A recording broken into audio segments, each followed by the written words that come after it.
Hello, good evening students या जो भी व्यूअर्स हमें देख रहे हैं। Good evening.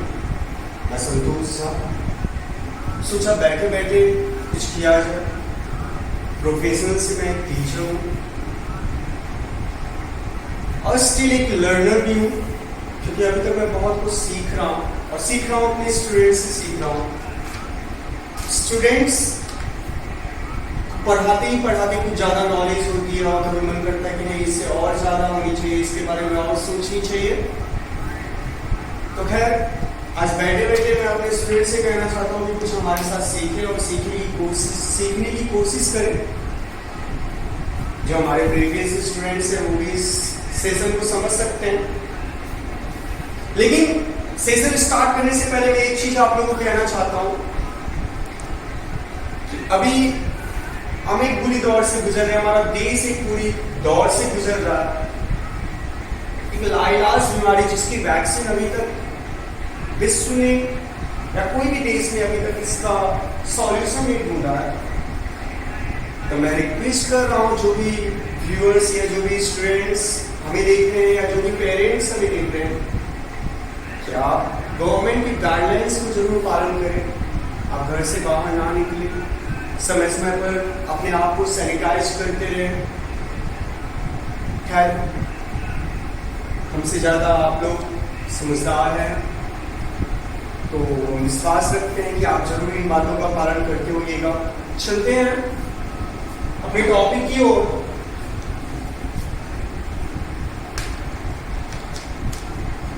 English grammar.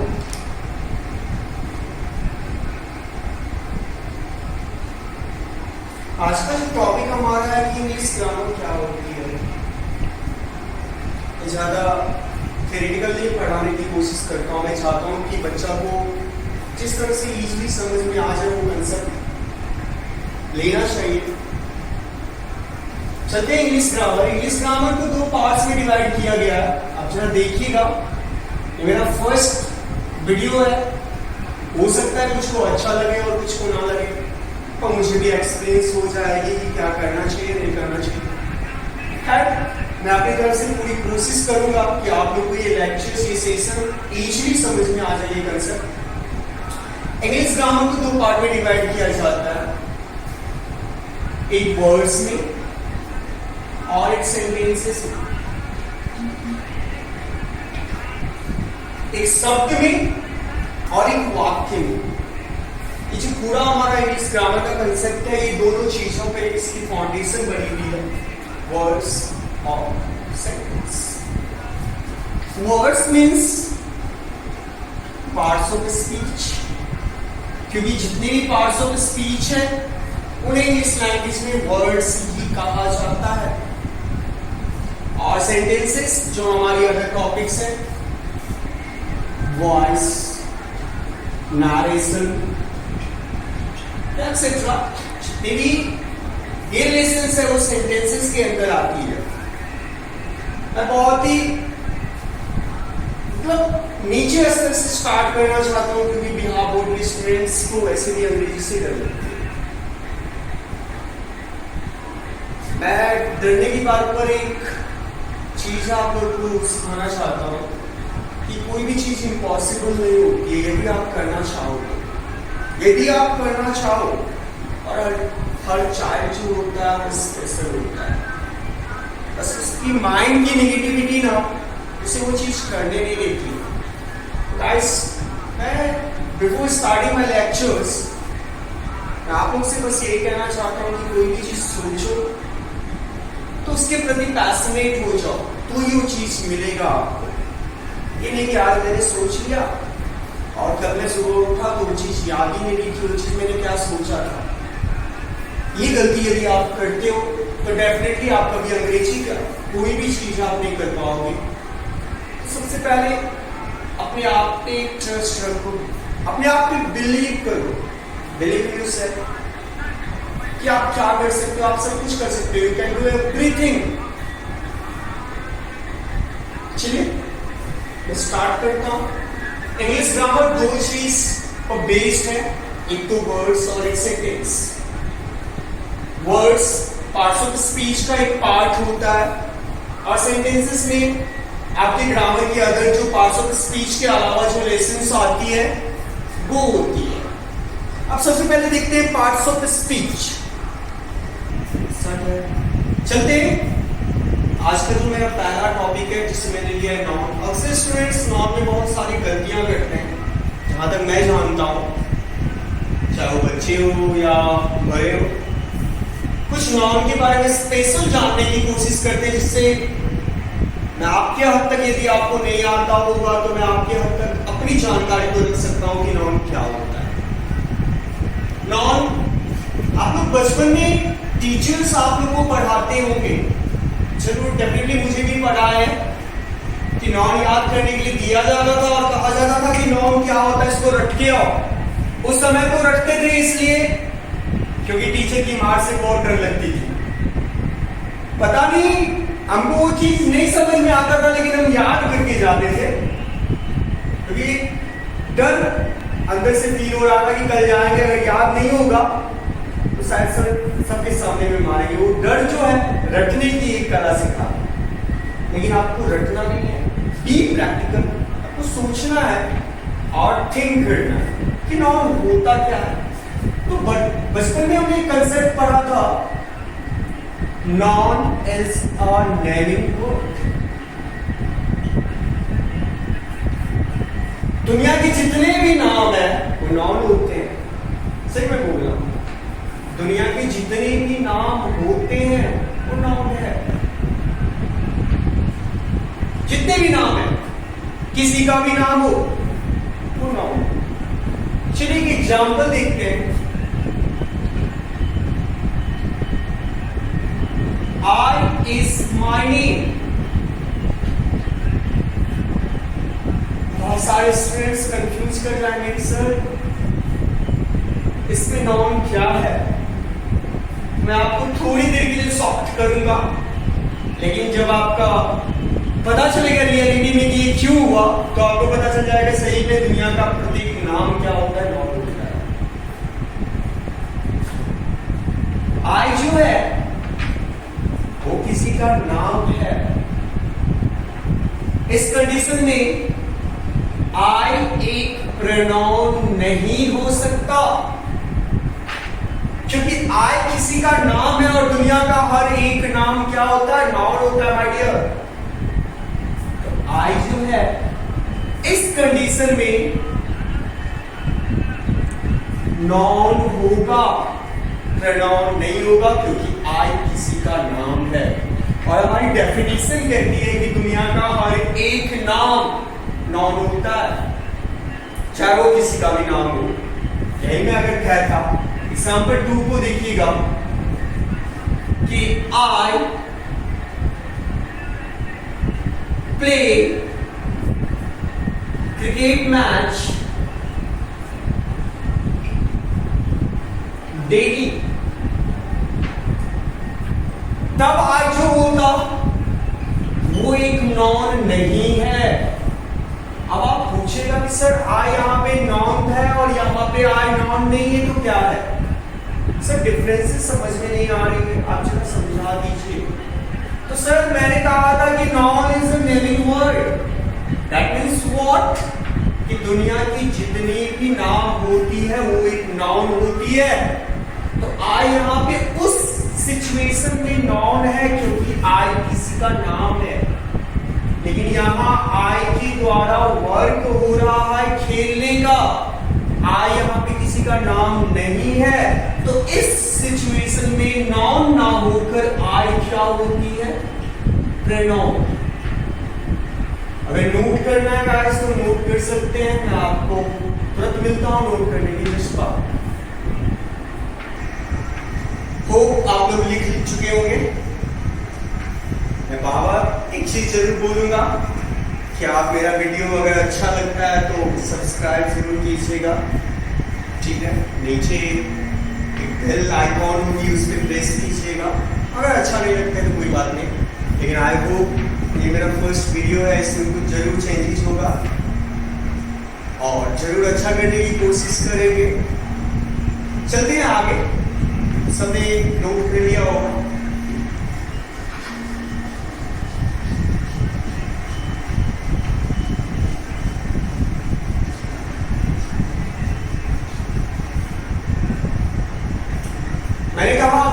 Non, आज जरूर कुछ नॉन के बारे में एक्स्ट्रा आप लोगों को सिखाऊंगा। इतना जरूर मैं बोलता हूँ कि इससे पहले आपने जो पढ़ा होगा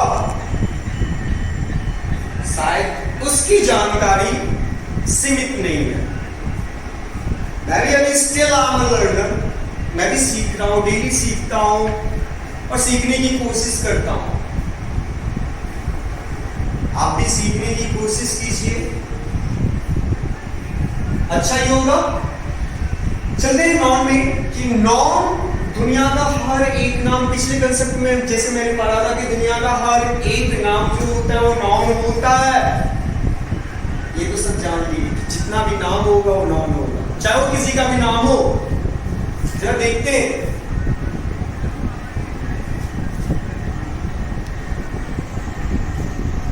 every word is a noun। दुनिया का हर एक शब्द नाउन होता है। सही बोल रहा हूं, दुनिया का हर एक शब्द नाउन होता है, लेकिन कुछ कंडीशंस है। जैसे कपड़े खरीदते हो, मॉल में गए और कंडीशन लगी रहती है कि बाय 2 get 1 फ्री, तो भैया इसमें भी कंडीशन है। Every word is a noun. Every word is a noun. Every word in the language is a noun. If you used, condition क्या है? If you used as a subject और object, condition है कि उस word को यदि आप use करते हो सब्जेक्ट और ऑब्जेक्ट के रूप में, सब्जेक्ट और ऑब्जेक्ट के रूप में यदि आप यूज करते हो उस वर्ड को, तो वो वर्ड डेफिनेटली नाउन होगा। लेकिन एक्सेप्शन है, pronoun I, me, we, us, you, they, them, it को छोड़कर ये जितने भी प्रोनाउन है, I, me, we, us, you, me, they, them, it को छोड़कर बाकी जितने भी वर्ड है यदि आप सब्जेक्ट और ऑब्जेक्ट के रूप में यूज करते हो उसको, तो that is called definitely noun. उसे नाउन ही कहते हैं। नाम एक अलग कंसेप्ट है। आप कितने की दिमाग में ये क्वेश्चन आ रही होगी कि सर आपने तो बताया था इससे प्रीवियस एग्जांपल में कि आई नॉन है और यहाँ आप बता रहे हो आई को छोड़कर। तो सर उस कंडीशन में याद रखिएगा मेरी एक बात को कि दुनिया में हर किसी का नाम नाउन होगा। उस कंडीशन में आई किसी का नाम था, लेकिन इस कंडीशन में आई किसी का नाम नहीं होगा। अगर आई किसी का नाम नहीं होता है तो वो नाउन नाम होगा, प्रोनाउन होगा माय डियर। इसको आप समझ लीजिए।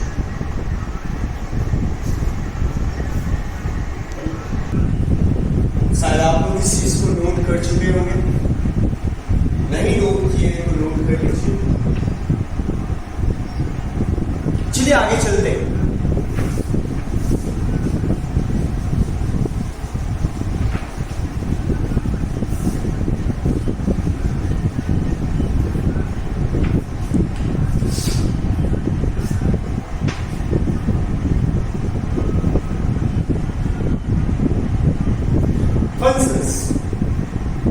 हर किसी का कुछ न कुछ कार्य होता है, कुछ न कुछ एक्टिविटी होती है जिससे वो पहचाना जाता है। सपोज मैं पढ़ाता हूं तो मैं पढ़ाता हूं, ऐसे सब जानते हैं कि वो पढ़ाता है। उसी तरह नाउन के भी कुछ न कुछ कार्य होंगे, तब उसको कोई पहचानता है कि ये नाउन है। चलते हैं इसके कार्य की ओर।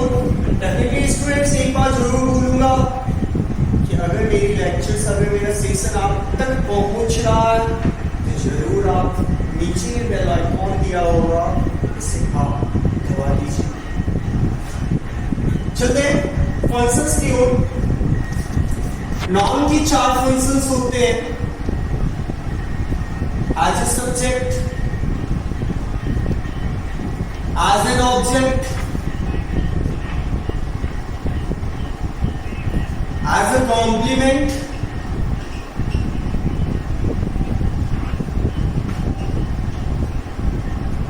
as a prepositional object.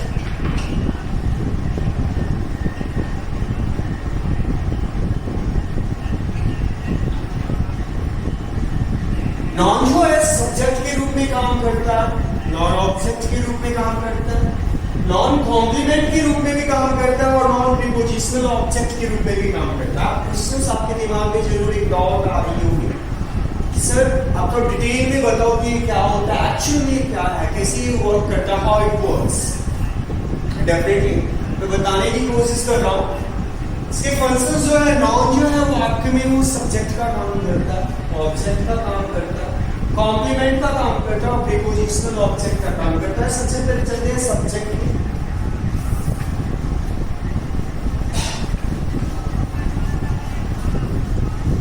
Sorry release कर दिया, आप सर नोट नहीं कर पा रहे हैं। Noun as a subject,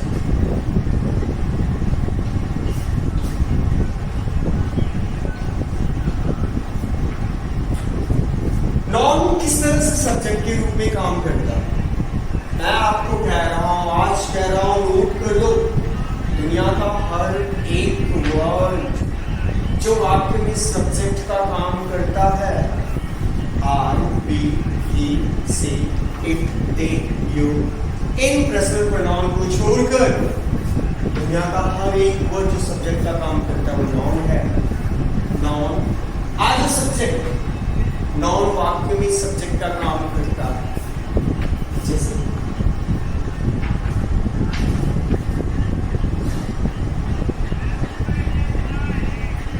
walking is a good exercise, walking is a good exercise. सबसे पहले सब्जेक्ट के बारे में जान लेते हैं कि सब्जेक्ट क्या होता है। ऑलमोस्ट से रिलेट करते हैं, तो हमारी कमजोरी रही है कि हम अंग्रेजी को उतना जानने की कोशिश ही नहीं करते, वरना यहाँ के बच्चे में जितनी टैलेंट है ना, सुपर पावर है यहाँ का बच्चा, बस करना नहीं चाहता। तो मैं उन स्टूडेंट्स को बताना चाहता हूँ कि सब्जेक्ट क्या होता है। सब्जेक्ट जो वाक्य में काम करता है, सपोज मैं काम कर रहा हूं, मैं सब्जेक्ट हूं, कोई तीसरा काम कर रहा है वो सब्जेक्ट है, कोई दूसरा काम कर रहा है वो सब्जेक्ट है, या वाक्य में जिसके बारे में बताया जाए। सपोज मेरे बारे में बात हो रही है, मैं सब्जेक्ट हूं, टीवी के बारे में बात हो रही है, टीवी सब्जेक्ट है। तो इन दोनों कंसेप्ट में जो भी आता है वो सब्जेक्ट होगा। अब यहाँ पे मैंने कहा कि noun as a subject, noun subject की तरह काम करता है। बहुत सारे स्टूडेंट सोच रहे होंगे कैसे sir how it works. Guys, non subject की तरह काम करता है, बशर्ते एक्सेप्शन है, कंडीशंस है, बशर्ते वो I, we, he, she, it, they, you नहीं होना चाहिए, तब वो नॉन होगा ना। Walking is a good exercise, किसके बारे में बात हो रही है? वॉकिंग के बारे में। सर वॉकिंग तो वर्ब है। नहीं जी, मैंने क्या कहा था, दुनिया का हर एक वर्ड जो सब्जेक्ट है वो नाउन है। कंडीशंस है our, we, he, she, it, they, you को छोड़कर। तो यहाँ पे सर जी वॉकिंग भी नाउन है, वर्ब नहीं है। सेकेंड एग्जांपल देखते हैं। I is my brother। किसी स्टूडेंट ने कहा सर इसमें क्या नाउन होगा, आई नाउन होगा।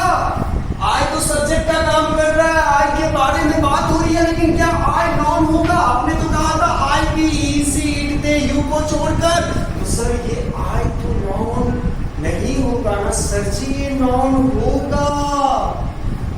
आई यहाँ नाउन है, 100% नाउन है, क्योंकि आई यहाँ पे चर्चा हो रहा है कि आई मेरा भाई है, डेट मीन्स मेरे भाई का क्या है, नाम। और दुनिया का हर एक वर्ड जो किसी का नाम हो वो नाउन होता है। चलिए एक और एग्जांपल समझते हैं। आई रीड इंग्लिश,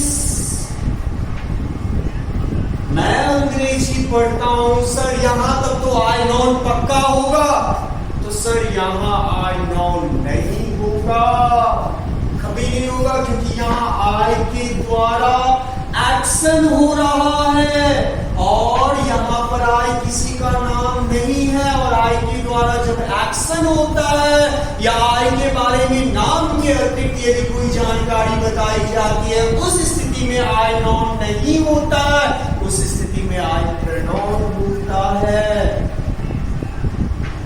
शायद आप लोगों को यहां तक समझ में आया होगा, नोट कर लीजिए, फिर मैं आता हूं। आप लोग लिख चुके होंगे, चलते हैं आगे। यहां हमने जाना कि नाउन किस तरह सब्जेक्ट का काम करता है और सब्जेक्ट के रूप में जो काम करता है वो कैसे नाउन होता है। अब फाइनली चलते हैं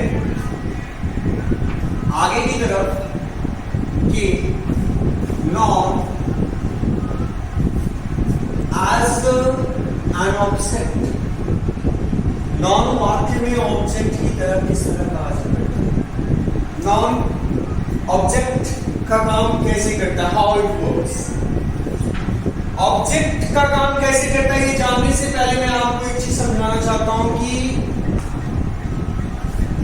ऑब्जेक्ट क्या होता है और कॉम्प्लीमेंट क्या होता है। बहुत सारे स्टूडेंट्स अक्सर कंफ्यूज रहते हैं कि सर ऑब्जेक्ट क्या होता है और कॉम्प्लीमेंट क्या होता है। सर कैसे पहचानेंगे कि ये ऑब्जेक्ट है और ये कॉम्प्लीमेंट है।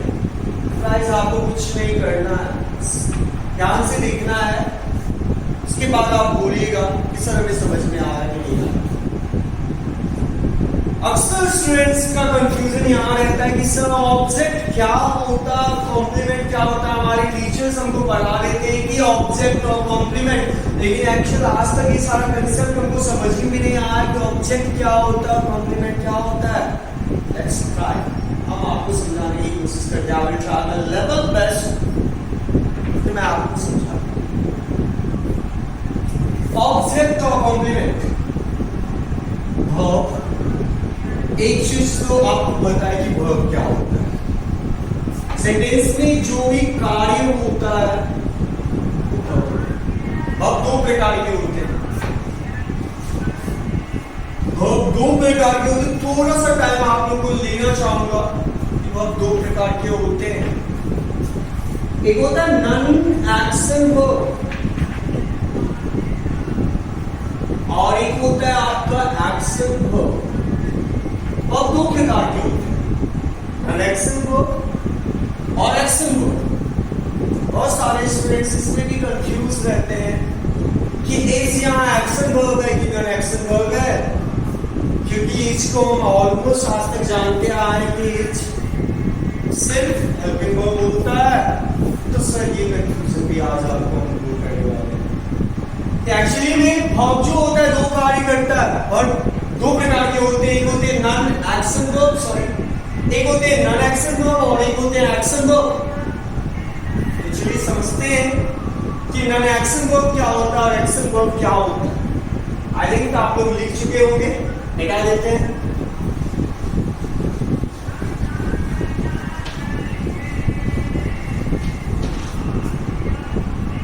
अब एक कंफ्यूजन आ रहा है कि sir is Amar was verb has have, ये जो आपका दिख रहा है is Amar was verb has have, sir ये तो हेल्पिंग वर्ब है। सर ये हेल्पिंग वर्ब है आपने कहा, मैं कहता हूं कि आप सही बोले हो, हेल्पिंग वर्ब तो है, लेकिन इसके साथ साथ ये मेन वर्ब भी है। इसके साथ साथ ये मेन वर्ब भी है। अब आप बोलोगे सर आप पढ़ा लो तो सर मैं सही में बता रहा हूं। एग्जाम एक हेल्पिंग वर्ब भी होती है और एक एग्जाम एक मेन वर्ब भी होती है। वो कैसे पूछना देखो, यदि एग्जाम was या were has have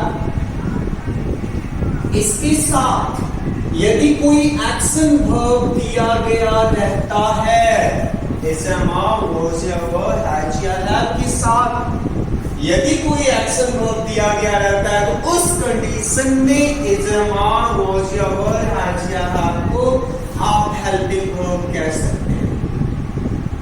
लेकिन अगर इनके साथ एक्शन वर्ब नहीं दिया जाएगा, उस कंडीशन में was या were has या have मेन वर्ब का काम करेगा। सर इसको आप समझ लो या नोट कर लो,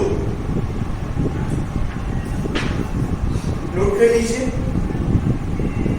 तो आपने नोट कर लिया होगा, आगे चलते हैं। हमारा कंसेप्ट था कि आपका दो प्रकार के वर्ब होते हैं एक्शन वर्ब और एक होते हैं नॉन एक्शन वर्ब।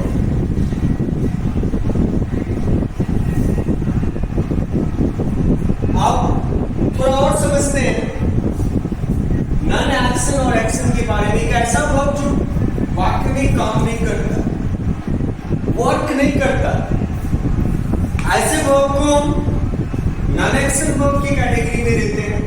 और जो वर्ब कार्य करते हैं, एक्शन करते हैं, वर्क करते हैं, ऐसे वर्ब को हम एक्शन वर्ब के रूप में जानते हैं। और ऐसे वर्ब्स के फॉर्म्स होते हैं V1 जिसे present indefinite forms of verb कहा जाता है।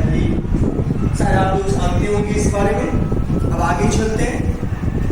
हमने जाना अभी तक कि ऑब्जेक्ट, हमारा जो टॉपिक था कि ऑब्जेक्ट क्या होता है और कॉम्प्लीमेंट क्या होता है। चलिए इस टॉपिक क्या है।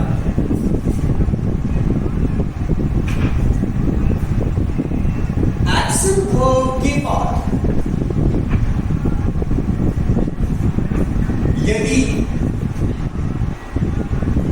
me, us, you, him, her, it, them को छोड़कर कोई अलग सा वर्ड आता है,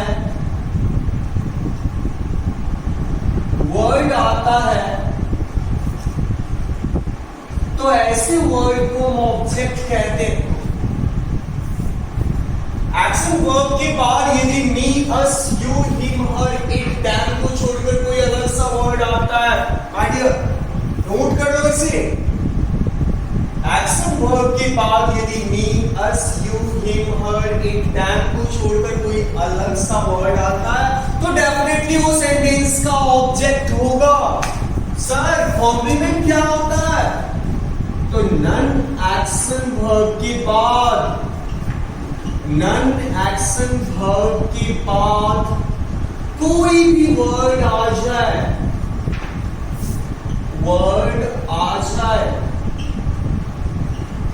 वो आपका कॉम्प्लीमेंट कहलाता है।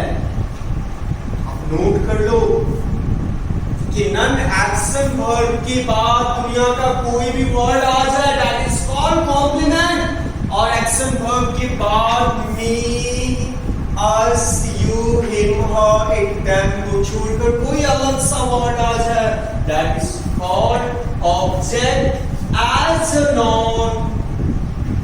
और ये कॉम्प्लीमेंट हमेशा क्या होता है? नाउन ही होता है। नोट कर लो इसे, चलिए नोट करिए आप लोग। अब तो आप लोग समझ चुके होंगे कि एक्शन वर्ब के बाद यदि me, us, you, him, her, it, them को छोड़कर कोई अलग सा वर्ड आता है तो वो ऑब्जेक्ट जो होता है वो सेंटेंस में एज अ नाउन वर्क करता है।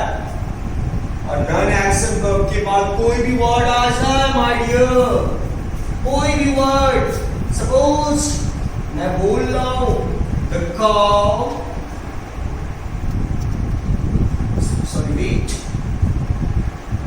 he is a teacher, He is a teacher.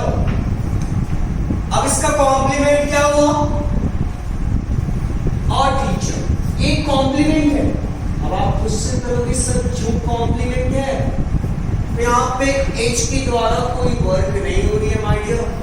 यहाँ पे कह रहा है कि he is a teacher.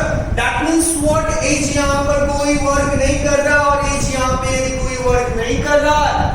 ये नन एक्शन वर्ब होगा और नन एक्शन वर्ब के बाद आने वाला कोई भी चीज हो वो एक कॉम्प्लीमेंट होता है और वो कॉम्प्लीमेंट एक नाउन होता है। तो फिर आप क्वेश्चन कीजिएगा कि सर ये ए क्या है, क्वेश्चन कीजिएगा। तो यहाँ पर टीचर की विशेषता आर्टिकल ए एंड द में से ए बता रहा है। आर्टिकल का मतलब ये होता है एडजेक्टिव जो कि किसी नाउन या नाउन से पहले लगता है। ठीक है, नोट कर लीजिए।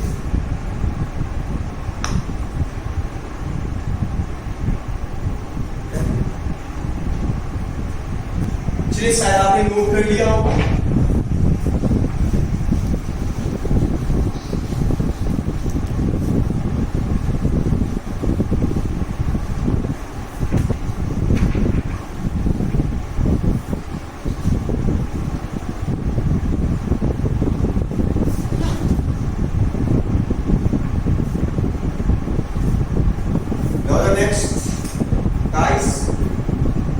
जाना था कि प्रीपोजिशनल ऑब्जेक्ट के रूप में भी नाउन काम करता है।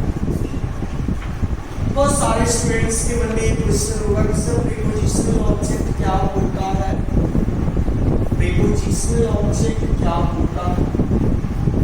तो कोई भी नॉन एक्शन वर्ड के बाद, नॉन एक्शन वर्ब के बाद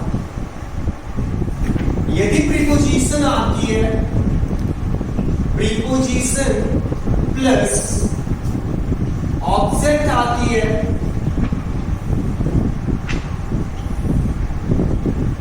तो ऐसे ऑब्जेक्ट को हम प्रीपोजिशनल ऑब्जेक्ट कहते हैं। और ये ऑब्जेक्ट जो होती है वो ऑलमोस्ट नाउन होती है। यदि नॉन एक्शन वर्ब के बाद कोई प्रीपोजिशन आती है और उस प्रीपोजिशन के बाद कोई भी वर्ड आता है तो वो प्रीपोजिशन जो होती है, प्रीपोजिशनल ऑब्जेक्ट जो होती है वो नाउन होती है। या अगर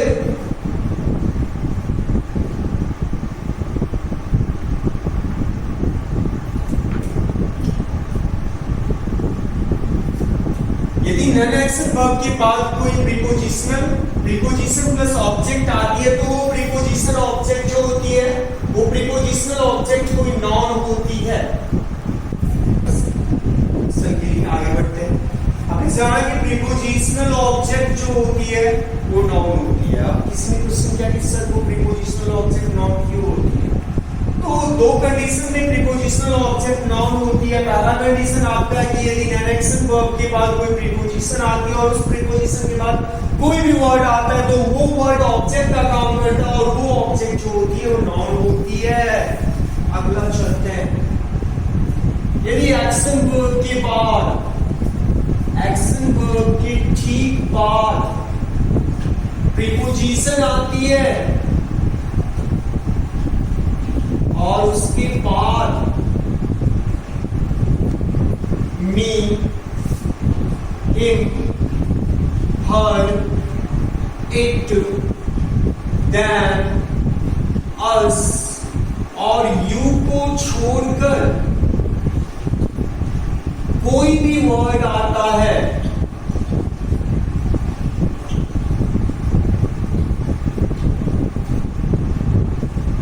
तो वो ऑब्जेक्ट जो होती है वो नाउन कहलाती है।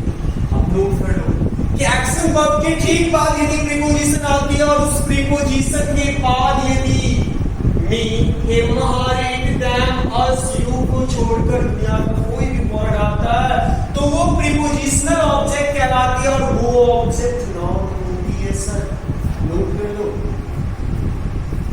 होप आप लोग को ये मेरा पहला सेशन था, हो सकता है कि कुछ गलतियां हो I am still a learner not a teacher. मैं आपको एक चीज बता दे रहा हूँ कि मैं भी अभी कुछ सीख रहा हूँ, अपने स्टूडेंट से सीख रहा हूँ, आप लोगों से सीख रहा हूँ, अपने एनवायरनमेंट से सीख रहा हूँ। डेली कुछ ना कुछ सीखने की कोशिश करता हूँ। तो हो सकता है गलतियां हो सकती है, गलती इंसान ही करता है, इंसानों के द्वारा ही गलती होती है। हो सकता है मेरे द्वारा भी गलती हो, लेकिन हम अपने आने वाले सेशंस में कुछ ना कुछ सुधार करते रहेंगे और चाहेंगे कि हमको जो आता है उसमें से यदि मैं आपको कुछ देना चाहता हूँ तो दे दो। नाइट इस लॉकडाउन में एक ही विनती करेंगे, रिक्वेस्ट करेंगे कि आप घर में रहिए, सेफ रहिए, जरूरतों की मदद कीजिए। जितने भी जरूरतमंद है आपके आस पड़ोस यदि आपसे मिलते हैं और आप डरिए नहीं, डरने से कुछ नहीं होगा। आप आगे जाके हेल्प करने की कोशिश कीजिए। आप यदि किसी का हेल्प कीजिएगा तो आपका भी जरूर कोई हेल्प करेगा। इसी थॉट के साथ गुड नाइट, शुभ रात्रि, सबक है।